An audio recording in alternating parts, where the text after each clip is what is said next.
Start. अध्यक्ष जी, किसी भी देश की विदेश नीति अपने में कोई स्वतंत्र नीति नहीं होती है, वरन वह किसी देश के आंतरिक नीति को स्पष्ट करती है। उदाहरण के लिए हम अमेरिका को ले सकते हैं।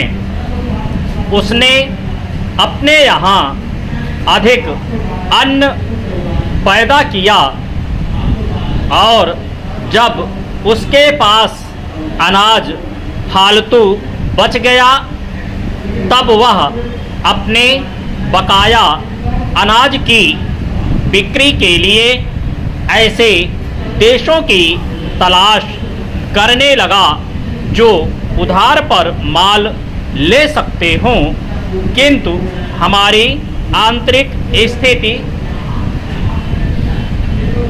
नीति ने यह तय किया कि खर्चीले ढंग से सरकार चलाएंगे और स्वदेशी मुद्रा की कोई राशि हमारे पास नहीं बचेगी।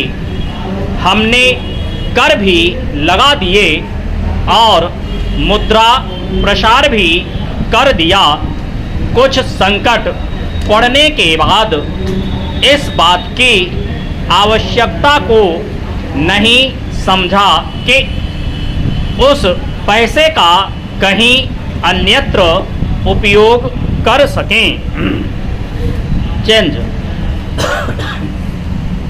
श्रीमान, मुझे माननीय प्रधानमंत्री जी के इस कथन पर दुख होता है कि दुनिया के अमीर और गरीब देशों का अंतर लगातार बढ़ता जा रहा है।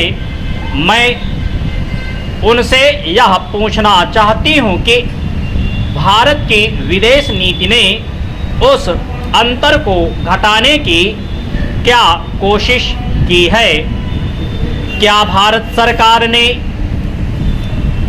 कभी दुनिया की पंचायत में यह कहने की हिम्मत की है कि बालिग मताधिकार के आधार पर यूएनओ का चुनाव होकर एक संसद बनाई जाए?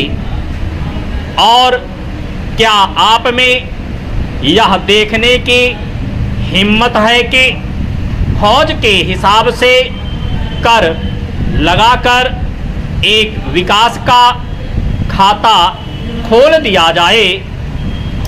जो देश विकसित हैं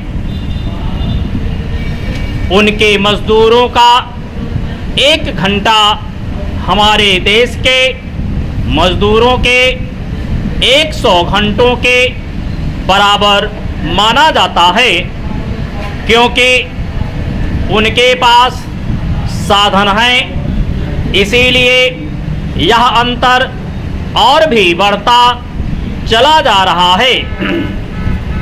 किसी देश के अंदर आंतरिक नीति में अमीरी और गरीबी का अंतर लगातार बढ़ता जा रहा हो और वह दुनिया के देशों में विद्यमान अमीरी और गरीबी के इस अभिशाप को समाप्त करेगा, यह समझ में आने वाली बात नहीं है। चेंज। अब मैं आपका ध्यान एक और बात की ओर दिलाना चाहती हूँ। पूर्वी जर्मनी को मान्यता देते हमें परेशानी होती है, इसलिए कि शायद पश्चिमी जर्मनी को बुरा लगे, लेकिन पश्चिमी जर्मनी ने तो अपनी रक्षा का भार दूसरों पर छोड़ दिया है। उसने अपनी पूरी शक्ति इस बात पर लगा दी है कि अधिक से अधिक उत्पादन किया जाए। आपने जो समय दिया उसके लिए मैं आभार प्रदर्शन करता हूं और आपका धन्यवाद करता हूं।